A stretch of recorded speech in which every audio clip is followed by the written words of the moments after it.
what we're doing is we're going to do a peace project, and I'm going to make a different meditation each day. And what I'd like to do is have each of you inspire one of my meditations. So what I've been asking everybody is, what is your vision for Albany? And when you walk these streets and you do this incredibly hard and difficult and demanding work, like what is it that motivates you to keep going? Seeing myself. Tell me more.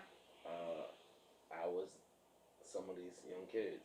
You know, some of them are a little farther than I was, and some of them are almost there. You know, I was them, so I see myself in most of them. So I was able to change. So that's my motivation to be able to help change someone else. Yeah, yeah. And what would it look like if Albany was peaceful? Like, what would you see it different? How would things be different if we had, you know, peace kind of ruled Albany? I would. I see years ago when I was growing up, before it really got, although I got into the streets too, but right before I hit the streets, I see that. I see kids being able to play. I see mothers and fathers and grandparents being able to sit on their porch without having to worry about if a bullet gonna fly. Right. I see kids being able to be kids. Yeah. You know, not as opposed to trying to be out here and have to worry about if they're gonna get shot by a person that don't like them or someone that they have beef with.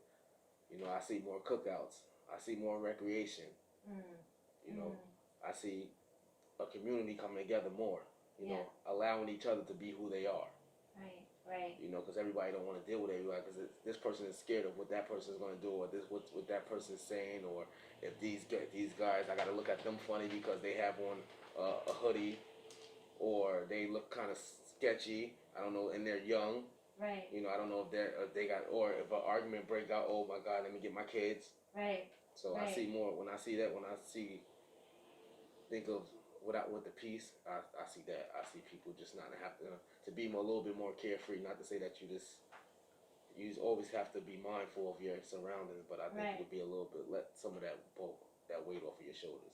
So you've been around for a while, right? With SNUG? Yes. How long have you been here? Since 2017. Right, so that's kind of like a veteran in this group, isn't it? Like that's right, is that right? 2017. You've been here the longest, right? Yeah. And what's your staying power? Because I know it's a rigorous, tough job. And well, my staying power is just me being able to not. There were people out there that didn't give up on me. So if I stop this, it's just my help to give it's helping me to give back. So if I stop this, it's like kind of like I'm stopping doing what I'm doing. You know what I'm saying? Or giving up.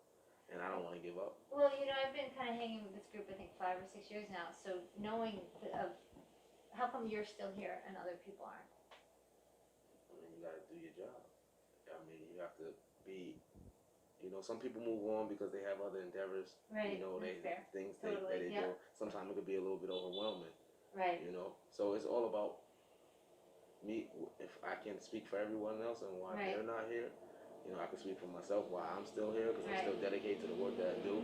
I'm still dedicated to my community. And I'm under construction myself, and this is helping me. It helps me to stay on my toes. It helps me that someone else is looking at me. Someone else is looking up to me. When I was in the streets, I didn't care if you were looking up to me. I didn't, I don't.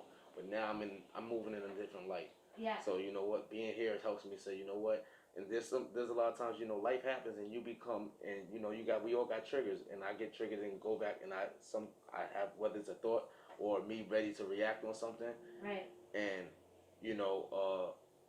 this catches me and to be like, you know what, I'm in a different place in my life. I would have handled something differently back then. Right. But being that this is a constant force on me. Not saying that I can't,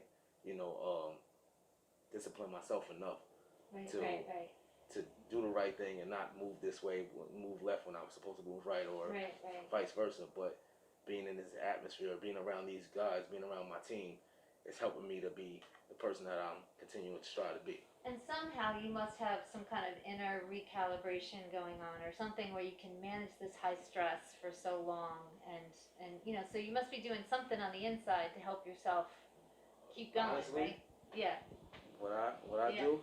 Yeah. I don't want to have no gate sitting behind me. I don't want to be around 60 different personalities. I don't want to have a person that's telling me when to eat, when to sleep, I don't want to go back to prison. And if I lose that, I can easily go back to prison. It's been easy for me to do that. This is a little bit harder, but it's more work, but I reap more. Right. This way. Right. You know, I've gained so much by being on a positive road, you know, than I've ever gained by being in the streets. Interesting. Right. So walking this path has helped me to progress mentally and physically. Right. You know, so I'm meeting new people. I met you. Yeah. I wasn't really into meditation like that. I've heard about it. I've you know, had some type of knowledge on it, but I've never really engaged in it until I met you. So that's another thing of me being with this group and being with this work. Right. You meet all different people from different types of life. You don't have to technically be somebody that was teaching us the, you know, outreach work or anything. It's just another atmosphere that can help us. Right. It's another tool. So I'm meeting Very new fun. people. Very fun.